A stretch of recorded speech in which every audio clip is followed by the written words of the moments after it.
Good evening, Colorado State University. I'm Tatiana Parafinik-Telesnik. And I'm Stuart Smith. And here's what's going on in the world of news today. Education Secretary Betsy DeVos has announced to repeal President Obama's Dear Colleagues guidelines. This Obama-era guideline is the requirement that schools carry out investigations based on preponderance of evidence. Emphasis is placed on quantitative evidence over qualitative.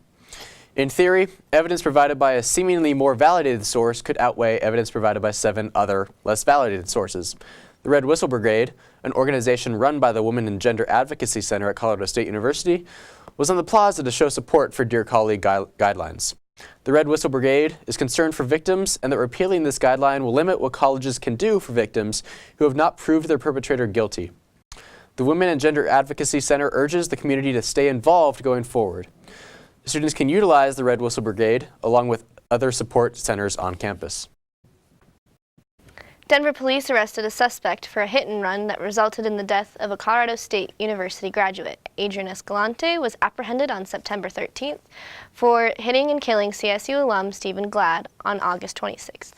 According to a news release from the Denver District Attorney, a black Land Rover hit a pedestrian identified as Glade on the corner of the 20th Street and Blake Street in Denver at 1:55 a.m. On August 26th, the vehicle drove away from the scene without providing aid to Glad or contacting police, according to an arrest affidavit obtained by the Collegian. Glad was pronounced dead at the scene after suffering severe head trauma to his skull and sustained bruises and abrasions to his torso. A bystander who witnessed the accident recorded a video that included the license plate. Later, surveillance video discovered that the vehicle received a parking citation earlier that evening, capturing an image of the driver on September 8th. An anonymous source identified the man as Adrian Escalante. Surveillance video from the parking citation and a mugshot of Escalante confirmed the identity of the driver. If you have walked around campus within the last few weeks, you may have noticed some new signs, one of which caught my attention. If you have had any experience with any of the ID checks at bars, we would like to... On one version of the poster, it says that 213 CSU students were caught using fake IDs last year at bars and liquor stores around CSU. I wondered, what are the numbers for previous years? So I contacted Michael Katz of the Student Conduct Services, and he had numbers all the way back to 2013. In 2013-2014, there were 12 students caught with using fake IDs. The next year, in 2014-2015, 63 were caught. In 2015-2016, 201 were caught. Last year, 233 were caught, which is different than what the poster said. And so far this year, 13 students have been caught using fake IDs in bars and liquor stores around the campus. Another part of the poster says that police will be checking IDs at bars and liquor stores this fall, making it sound like it's a new policy. However, according to Andrea Coriel of the CSU Health Network, that policy has been implemented for several years now. She says, the fake ID poster is part of a larger campaign to give students a heads up about CSU PD and FCPS fall enforcement. She also added, this is nothing new. FCPS regularly conducts fake ID checks at bars and restaurants. I don't know about you, but that's not a policy that I'd ever heard of until I saw these posters. So you may want to check it out. And if you have any stories about cops checking your ID in bars or liquor stores, tweet us at CTV11 or tweet me directly at @NotStuartSmith. If you have had any experience with any of the ID checks at bars, we would like to hear your story. So tweet us at CTV11 or email us at ctv@collegian.com. As with most cities in America, Fort Collins runs into the issue with not having enough spaces to house its homeless population. Fort Collins solidified their plan for winter shelters for its homeless population and presented that plan to members of the community Monday evening. Council members Bob Overbeck and Ray Martinez were among the dozen-plus community members in attendance. Overbeck stated that the plan for shelters is already approved and will not need to go to the Fort Collins City Council for any kind of vote. Monday's meeting was straightforward as the city still does not have its desired number of shelter spaces for the coming winter. The city currently offers 2 separate overnight shelter options in addition to warming shelters. Warming shelters are utilized from 6 to 10 p.m. in the evening. Individuals have the option of checking into Catholic Charities at 6 p.m. and are then given transportation to remote locations within the downtown and surrounding areas. Colorado Representative Jared Polis visited Colorado State University's Early Childhood Development Center Monday afternoon to gain a better understanding of preschools as part of his initiatives to provide more access to education. Polis recently proposed 2 bills in Washington, D.C. that would expand access to affordable and quality education. The first bill aims to expand high-quality preschools to children, and the second aims to help students obtain an associate's degree. According to a media advisory, Polis came to Colorado State University and read to children in the Early Childhood Development Center. Karen Rattenborg, the executive director at ACC, said Polis visited the center to have a better understanding of what is going on with early childhood education and childcare in the Fort Collins area. Rattenborg said it is important for childhood development programs to be more accessible for families. Amidst a time in which racially driven events such as the recent Unite the Right rally in Charlottesville or the noose-hanging incident in Newsom Hall encourage cultural division and social injustice, the 17th Annual Diversity Symposium offers the Fort Collins community a chance to explore diversity topics through different perspectives in a welcoming, inclusive environment. Taking place in the Lurie Student Center conference rooms, ballrooms, and theater between September 25th through the 29th, this year's Diversity Symposium features a keynote address speakers and 121 session presenters who are mainly from CSU and the wider Colorado area. This is the highest number of sessions at a diversity symposium yet. Topics will focus on a variety of issues ranging from affirmative action and Black feminism to social identity and campus climate surveys.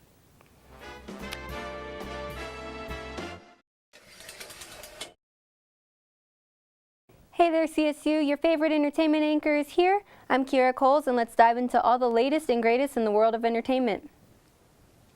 Actor and comedian Kevin Hart has recently come under fire after an alleged cheating scandal came to light. However, the story is much more twisted than one would expect. According to a representative for Hart, someone tried setting him up in a failed extortion attempt. Apparently, the alleged extortionist, whose identity is currently unknown, acquired a video of Hart and a woman who was clearly not his wife engaging in sexually suggestive conduct. The person then allegedly demanded money in exchange for keeping the video private. Hart, refusing to be blackmailed, posted a video to his Instagram account addressing the incident. You know, I'm not perfect. I'm not going to sit here and say that I am or claim to be in any way, shape, or form. And I made a bad error in judgment and put myself in an environment where only bad things can happen, and they did. And in doing that, I know that I'm going to hurt the people closest to me, who I've talked to and apologized to, being my wife and my kids. Law enforcement is investigating the incident, and they believe they know the identity of the person who demanded money. However, it is still unclear if the person demanding money and the woman in the video are one and the same. Hart's wife, Aniko, who is pregnant with the couple's first child, has yet to comment on the incident, but was spotted out in LA still donning her wedding ring. Dancing with the Stars season premiere kicked off last night with a bang. The highest score of the night, a 22 out of 30, went to violinist Lindsey Sterling and her partner Mark Ballas. Other standouts included Vanessa Lachey with a 21 out of 30 and Nikki Bella with a 20 out of 30. However, one of the most impressive and inspiring dances of the night goes to ESPN personality and former Paralympian swimmer Victoria Arlen. At age 11, Arlen was diagnosed with 2 diseases that left her in a vegetative state for 4 years. Doctors believe there was little hope of survival, and if she did survive, recovery was unlikely. However, after 4 years, Arlen began relearning to eat, speak, and move. In April of 2016, she learned how to walk after spending nearly a decade being paralyzed from the waist down. In a blog created by Arlen on People.com, she states how she used to dream about being on Dancing with the Stars, saying, quote, "When I was sick, my parents would remember that dream and put Dancing with the Stars on TV so I could watch it. It was always a motivating factor to start my recovery, but I never imagined I would actually do it." Arlen's Cha-Cha scored a 19 out of 30. The 69th Emmys premiered this past Sunday, and the night was full of highlights. Big winners include The Handmaid's Tale and Big Little Lies. Noticeable firsts include Donald Glover being the first African American to win Best Comedy Series and Director for Atlanta, and Julia Louis-Dreyfus, winning Best Lead Actress in a Comedy for the 6th consecutive year, became the record holder for the most wins by an actor or actress playing one character. Jokes from the night included repeated jabs at Trump, and a surprise former member of his cabinet even made an appearance. Former White House Press Secretary Sean Spicer, or rather Spicy, showed up rolling podium and all to humor himself at one of Hollywood's biggest events. Spicer poked fun at his reference to Trump's inauguration crowd as the biggest of all time and compared it to the Emmys crowd. Everyone was completely surprised, including Melissa McCarthy, whose Saturday Night Live portrayal of Spicy went viral. Nonetheless, the audience appeared to laugh at the spectacle. If you are an athletic CSU student looking to get involved on campus, then I have the perfect activity for you. For just $10, you can join any of CSU's intramural sports teams for the remainder of the semester. Sports range from flag football, volleyball, and even badminton, and are a great way to stay active and meet new people in the process. 8. Co-ed leagues means there needs to be an even number of girls and guys. Goal is to get the flag, don't let the other team score. You know, go big or go home. Sports vary in length and range from a weekend tournament to a 4-week league. Hello Rams, and welcome to Clash of Rams Episode 2. I'm your host, Stuart Smith. And I'm Alec Brust. And I'm Juan Caro. And on today's episode, we will be discussing immigration and DACA.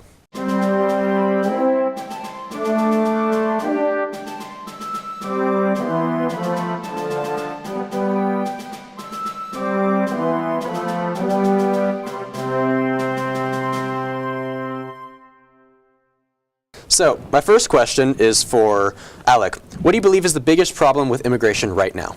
Well, right now I think that the biggest problem is finding a solution for DACA because, you know, DACA is a temporary problem for a very exigent issue that we need to find a permanent solution for. I mean, it doesn't only affect people nationally. This is also a local problem. I mean, we have almost 200 students here at CSU who are, you know, protected under DACA, and so we need to keep them in mind so that they can continue to get their education here. And Juan, what do you think? I want to quote Bill Clinton here really quick. One of these areas is the problem of illegal immigration. And Alec Brust, look no further. We have a solution. Donald Trump don't say has the wall. gone towards a solution, and the Democrats have been hysterical about it. It's a fantastic approach. Pressure Congress into passing the DREAM Act like they should have in 2012. DACA could be easily removed, as easily as it was implemented. Yes. It's unconstitutional. Obama said it was unconstitutional 22 times. Well, and it's unconstitutional because it was an executive order, and it is also temporary, and so we can't just keep DACA around without coming to a permanent solution. I believe that permanent solution is the DREAM Act. Yeah, and there's another approach. DACA was not a path to citizenship.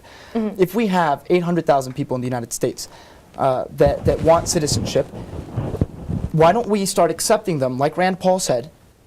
Oh, yes. Through the quota of 1 million immigrants a year legally accepted into the United States? Yeah, we take in about 1 million immigrants a year legally. And so and what Rand Paul was saying is that we could phase in these new DACA recipients like about in increments of 200,000 into the 1 million people per year, that we could just add those to the, you know, yearly quota. But Juan, I would just like to ask you, and I think that we are agreeing mostly on, you know, there needs to be a permanent solution, and that is the DREAM Act, and it needs to be passed within the next 6 months. Of course, and you know, Republicans are making the call to action right now, and Donald Trump's going to put pressure. But we need to see past the narrative that's sometimes painted and see what he's trying to do. He's trying to pass the DREAM Act. This is good. This is good stuff. Okay, so my next one is going to both of them, but it's going to Juan first. Moving away from DACA and the DREAM Act, what are your thoughts on just refugees coming from places like the Middle East and that area coming into the United States? So, for example, with Syria, right, and with the travel ban, Donald Trump had a travel ban in the beginning, right when he was elected, and there was a lot of problems with that. There was a lot of hysteria, and I guess the process behind that is there's 18 million people in Syria. We can accept 100,000, 200,000. We can accept 1 million, and we still don't help the 18 million people that are there in trouble. We need to help them at home. We also need to make sure that the people we're accepting from certain countries, that they agree with the United States and that they're allies with the United States in a way. 21% of the people in Syria agreed that ISIS was a good group. We can't accept that. So we need to find a way to vet people when they need refugee status and allow them to come to the United States properly. And that they're people that are going to benefit our society. And again, we can't just solve the problems of Venezuela, Syria, and all these countries that are in humanitarian disasters by accepting 18 million of their population. Okay. And Juan, and I'm sorry, I'm kind of countering this with another question. Juan, you were actually involved in the Muslim ban, if you recall. Back in February, you actually counter-protested and correct me if I'm wrong on this information, but you counter-protested with a free speech wall on the plaza of CSU's campus when the Dreamers were protesting the Muslim ban back in February. Was that the Muslim ban, or was that just protesting Trump blindly? Because they did that a lot. Just the Democrats in general did that a lot. that was also us trying to get our point of view across. We have people that just want open borders, and we want to explain that there are consequences to open borders. And I'm an immigrant. I came here legally. I'm one of the million people that came to this country legally back in 1999. And there's a process, and it's in place for a reason. There are certain people in these countries that are torn apart that you don't want just coming to the United States. Yeah, but do you believe that a wall that is going to cost, and this is according to Homeland Security, it's going to cost about $21.6 billion, and that's not even including maintenance fees. Do you believe that this is something that the American people should be paying, you know, to have this wall erected when we could be looking towards different solutions? I think the wall might not be the most efficient approach, and there's better approaches. Just by Donald Trump being elected alone, illegal immigration has dropped down 47%. Just by the idea of Donald Trump being in office, we saw a drop in illegal immigration. We decentivized people because they knew that there was consequences to committing that illegal act. So the wall might not be the most efficient, but we do need to secure our borders. We can't just allow this to continue. Yeah, and I think that we've come to a consensus that first we need to look internally, and we need to work on DACA, and we need to work on passing the DREAM Act before we can look towards external factors. And you've communicated that to me. Can we agree on that? I think that we have 800,000 people in the United States. They came here illegally. Most of them, it wasn't their fault. Some of the people here under DACA are even the age of 35, and we have a wide range of people that are receiving it. These people have gone through background checks, they've gone through fingerprints, and we accept 1 million people a year. So we should start accepting them, but we should close DACA so that we're not incentivizing more people to come illegally to the United States under these programs. Propose like similar to, you know, Reagan's amnesty plan that he passed when he was in presidency regarding to immigration, or do you just believe that we should phase them in, such as the Rand Paul plan? I think we're on. We got to do it step at a time, one step at a time, and we're on the right track. We get rid of this incentive, and we start allowing them in, like Rand Paul said, would be great. But we can't just increase our quota. Okay, so my last question is, what do you two believe that you can agree on about this issue? Well, Stuart, I think that we can agree that, and like I stated earlier, I believe that we need to look internally and focus on the DACA recipients and passing the DREAM Act first before we look towards anything else. And then we can look towards something similar to what Juan was suggesting and what Rand Paul was suggesting of phasing in these DACA recipients and then looking towards those external factors and moving forward with immigration from an external point of view. I in a way agree. I think that the 6-month plan that Trump placed there to protect the recipients and to pressure Congress is important, and we're going to shift. We were in a dangerous spot where a court could have easily shot down DACA, and we would have 800,000 people in a worse spot than they are today with Trump's plan. So it's a proactive approach instead of a reactive approach. We could be scrambling in 3 months because we didn't see the consequences, and a court could have shot it down the same way they shot down DAPA. Well, Rams, thanks for watching Clash of Rams this week. Be sure to tune in 2 weeks to watch the next episode. Thanks, guys. Thank you very much. God bless.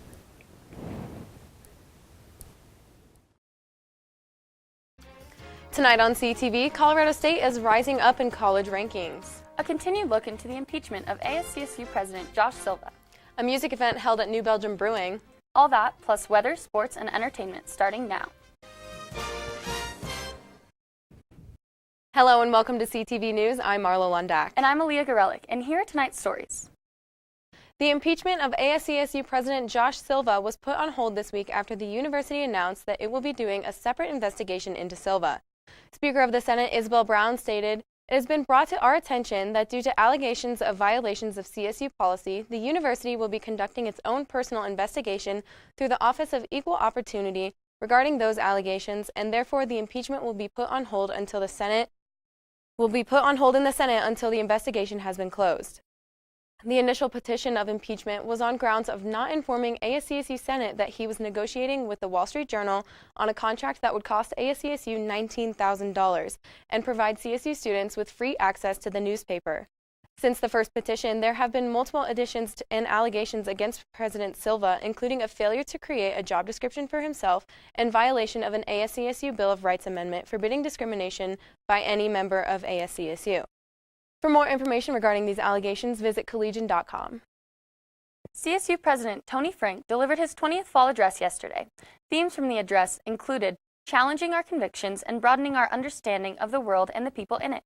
Frank stated, "Armed with these characteristics, we can tackle cultural change, we can improve how we treat each other, make progress on everything from living wages to non-tenure faculty rights to racial and gender equity to sexual assault to suicide prevention." President Frank also stated that CSU is recording record levels of diversity and that 1 in 4 students at CSU is a first-generation student. President Frank is currently receiving an award from the National Western Stock Show as a Citizen of the West.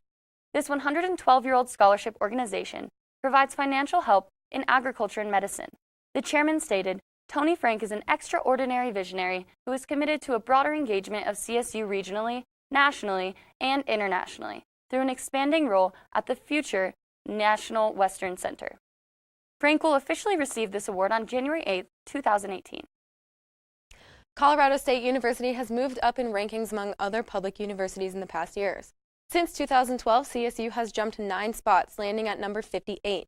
The school is being recognized at large for the steps taken to improve campus infrastructure. In the last decade, CSU has invested over $1 billion to making new facilities.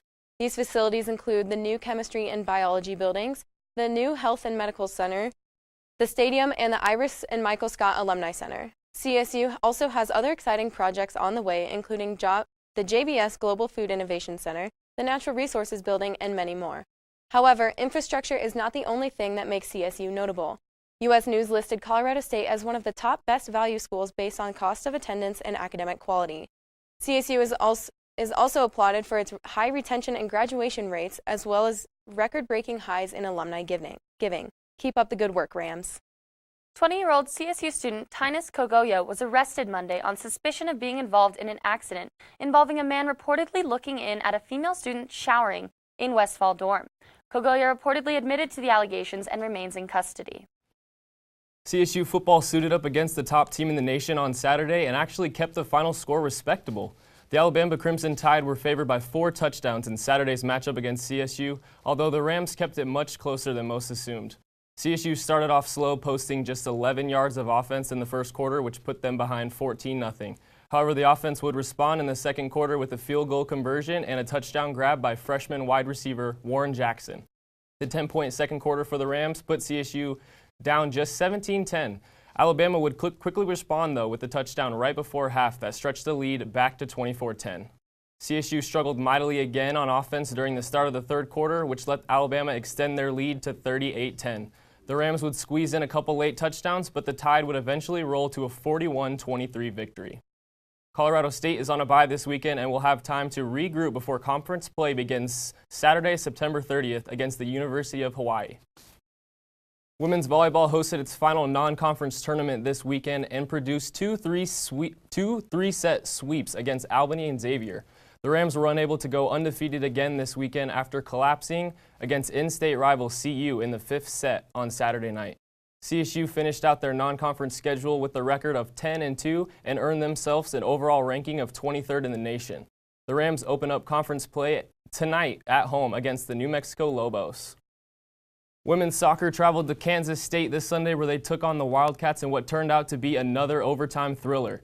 This is the 4th time this season that the Rams have needed overtime to decide a match. Maddie Rodriguez tied the game up for CSU in the 65th minute, and it would remain tied until K-State's own Brooklyn Entz scored the game winner for the Wildcats in the 94th minute. The OT loss moves the Rams' record to 2-4-2 on the season. CSU will begin conference play tomorrow, 7 p.m. at Air Force. What is up, Rams? My name is Ryan Christ, here to bring you all the latest and greatest in entertainment news. With the first official day of fall being tomorrow, you know what that means. The air will get colder, the leaves will start to change, and everything will be pumpkin-themed. While I talked about everyone's favorite PSL, or pumpkin spice latte, last week, I'm going to be talking about some new PSPs, a new acronym I just came up with, which, for the untrained ear, that stands for pumpkin spice product, which were, of course, encouraged by the pumpkin spice latte, and some of them sounded great, but others are a little unique. To start off, we're getting things like pumpkin spice Milano cookies, pumpkin spice cheesecake, and some pumpkin pie M&Ms. These all sound great to me, but a few of these products took it a little too far, like the pumpkin spice cough drop, pumpkin spice yogurt chip, just a pumpkin spice lollipop, and for the hardcore, they even have pumpkin spice extract. Oh boy, some of those were definitely a little unique, and I think I might have to try a few of them. In some local news, the Fitzer Corn Maze was opened to the public a few weeks ago, where everyone got to see this year's amazing design.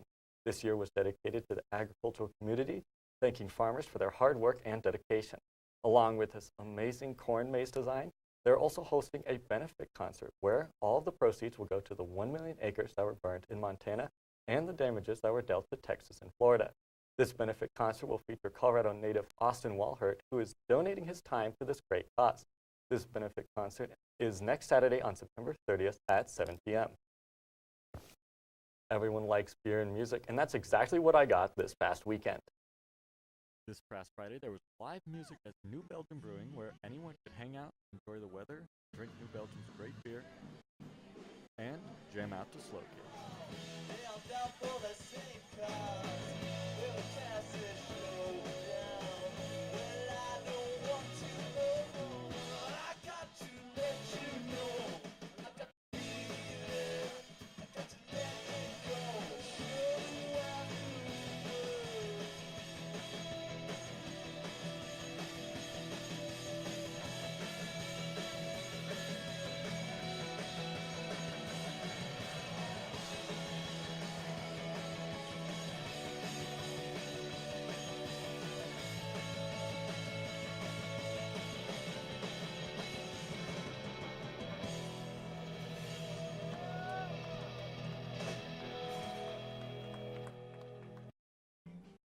I spoke to the event coordinator who told me more about this event.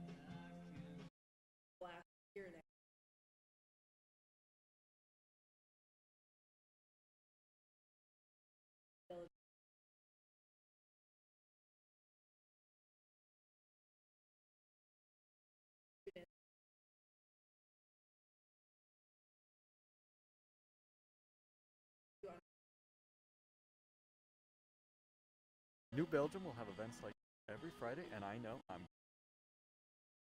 Tomorrow's event is Union Sound Treaty, and you can bet that I'll be there. Taco Bell, the one and only places where you can get tacos at 3 in the morning and then instantly regret it. Yes, this place is planning on opening 350 new cantina-style locations nationwide by 2022, with a special twist. None of these locations will have a drive-thru because they will all be serving select alcoholic beverages, like beer, wine, sangrias, and slushies with tequila, rum, or vodka. Most of these locations will be in large urban areas like Detroit, Pittsburgh, Nashville, and New York.